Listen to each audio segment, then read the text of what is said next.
Good evening. Well, it's the end of a roller coaster week for world markets, but the wild ride is far from over. In the last hour, debate has begun in the House of Representatives in Washington on the reworked $700 billion financial bailout. And of course, the stakes are very high. Tuesday's defeat of the original bill sent Wall Street and other markets around the globe into free fall. Now, the opening bell at the New York Stock Exchange sounded just a few minutes ago, so for the very latest, we now cross to Dan Arnold from ABC America. Hello, Dan. How's the market open so far?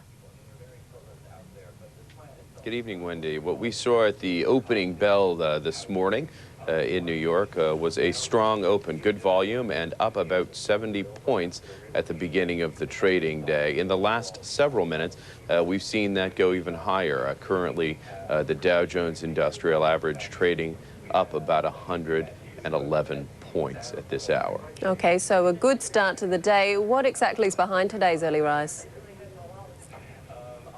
I think there's a lot of anticipation that the House of Representatives is actually going to pass this major bailout bill, which hopefully will go a long way, and Wall Street believes it'll go a long way, to actually correcting the freeze up in the credit markets. Our sources at Treasury tell us that they're anticipating making moves fairly quickly after the president signs the bill into law. Okay, but even if it does pass, Dan, that's far from the end of America's financial problems, though.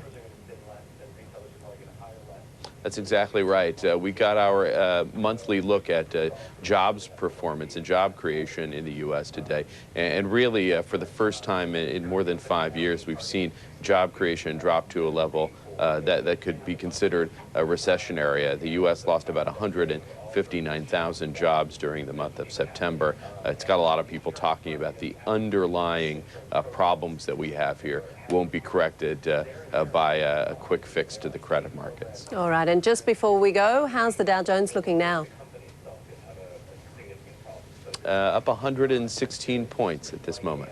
All right, Dan Arnold there from ABC America. Thanks for your time. And now we cross to London, and Gary Thompson from CMC Markets joins us. Hello, Gary. What's happening on London and European markets?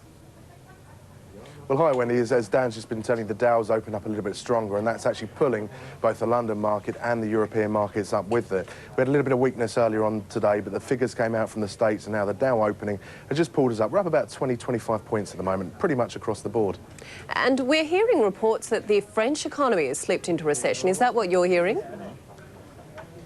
Well, absolutely. This report has come out. It's actually a statement by the finance minister, Christine Lagarde, who has said that she's avoided using the term recession, but is saying that we're looking for contraction and potentially negative growth in Q3 and Q4.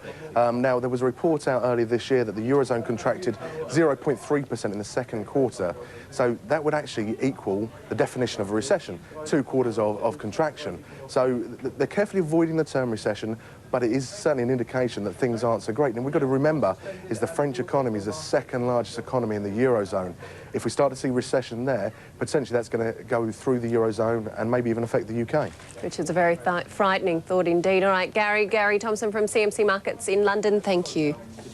All right, and back home now. And Australian markets ended the week down. The All Ords closed 71 points weaker. Both BHP and Rio Tinto lost more than 2.5% each. So, just repeating for you, Wall Street has opened stronger, with the Dow Jones starting the day up 70 points before rising even further after that. And that is all from the newsroom to now. I'm Wendy Kingston. Have a great weekend. 24 hours a day. Turn to 9MSN and National 9 News.